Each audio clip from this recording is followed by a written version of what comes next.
Di minggu 14 ini kita akan belajar untuk materi untuk praktikum encoder ya.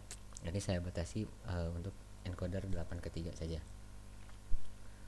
Nah, dia encoder ini apa namanya? Sebuah rangkaian logika gitu ya, bisa disebut rangkaian logika yang memiliki sejumlah input dan hanya satu input saja yang aktif yang nanti akan menghasilkan sebuah kode output gitu ya. Bisa kita sebut kodenya kode biner seperti itu. Nah, mungkin dulu kita sudah pernah belajar apa namanya? Konversi bilangan. Misal angka 6 oktal gitu ya. Diubah jadi biner, berarti kan jadi 110 kan gitu ya. Itu encode itu.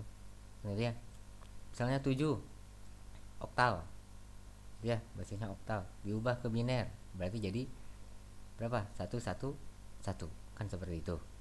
4 kan gitu ya, berarti jadi 100. Nah, itu encode gitu, seperti itu.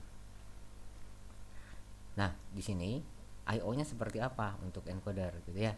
Ini prinsipnya N sama dengan 2 pangkat M, di mana si N ini adalah inputan gitu ya, input, jumlah dari input. Kemudian M-nya ini bagian outputnya, keluarannya. Jadi jika ada inputnya 8, berarti 8 sama dengan 2 pangkat 3. Nah, 3-nya itu lain untuk keluaran. Kalau inputnya 16, berarti 2 pangkat 4. 4-nya untuk keluaran seperti itu. Gitu ya. Nah, contoh oktal tuh BCD. Ya. Misal di sini 8 ketiga kan gitu ya. Ada inputnya 8, sudah pasti keluarannya 3 kan gitu ya. 8 sama dengan 2 pangkat 3. 3-nya itu lain ke keluaran. Ini ada 2 A1 A 0. Inputnya 8 dari Y0 sampai Y7. Ya. Nah, sini ini ada bagian untuk konversi bilangan misal seperti ini. 0 berarti kan nanti minus CBA gitu ya. 001 001 ini kode binernya ya. 7111 seperti ini. Nah, seperti ini. Jadi ketika misalnya Y7 aktif, maka di sini nilainya 111. Nah, gitu ya. Ketika Y3 aktif, maka di sini nilainya 011 kan gitu ya. Ini LSB-nya di bawah ini ya. Misalnya ini CBA gitu ya. Jadi 011 kalau 3 kan gitu ya. 011. Kalau misalnya 1 kan gitu ya, Y1 yang ini. Nah, 1. Berarti kan nanti 001 ya. Di sini 001 kan gitu. Nah, rangkaiannya seperti apa? Nah, untuk membuat rangkaiannya ini kita lihat, ini cukup mudah. Ini lihat di bagian tabel kebenaran ini. Gitu ya. Di sini yang bernilai 1. Coba kita lihat untuk C di sini dia akan bernilai 1 jika inputnya dari kalau tidak 4, 5, 6, 7 ya. Jika tidak 4, 5, 6, 7 kan gitu ya. Ini yang C 4, 5, 6, 7. Untuk yang B didapat dari ini. Kalau enggak 2, 3. Kalau enggak 3, 6. Kalau enggak 6, 7 kan gitu ya. Kemudian yang A bisa dari 1, bisa dari 3 kan gitu ya. Kalau enggak 3, 5. Kalau enggak 5, 7 kan gitu ya. Seperti itu. Ingat, yang C 4, 5, 6, 7, yang B 2, 3, 6, 7, yang A 1, 3, 5, 7 ya. Berarti tinggal dibuat saja. Kan tadi apa namanya, kalau tidak 4 kan gitu ya. Tadi saya sebutkan sebagai kalau tidak 4, 5 yang C ya. Kalau tidak 5, 6. Kalau tidak 6, 7 kan berarti OR ya. OR.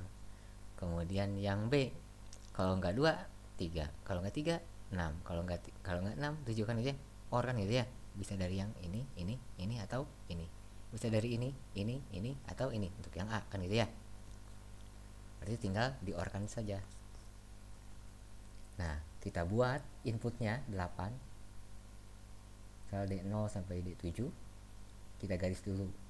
Seperti ini, garis saja. Ya. Kemudian di sini ada 3 ya. Ini untuk OR yang pertama, OR yang kedua, OR yang ketiga.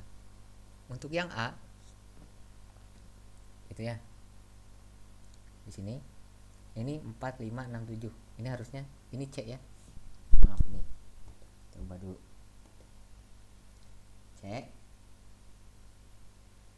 Nah, ini B, yang ini A. Ini A. Ya, ini. Tadi yang C kalau tidak 4 5, kalau tidak 5 6, kalau tidak 6 7. Nih. Si C akan bernilai 1 jika inputannya salah satu dari 4 5 6 7. Nih. Yang B dari 2 3 6 7. 2 3 6 7. Yang A 1 3 5 7. Ini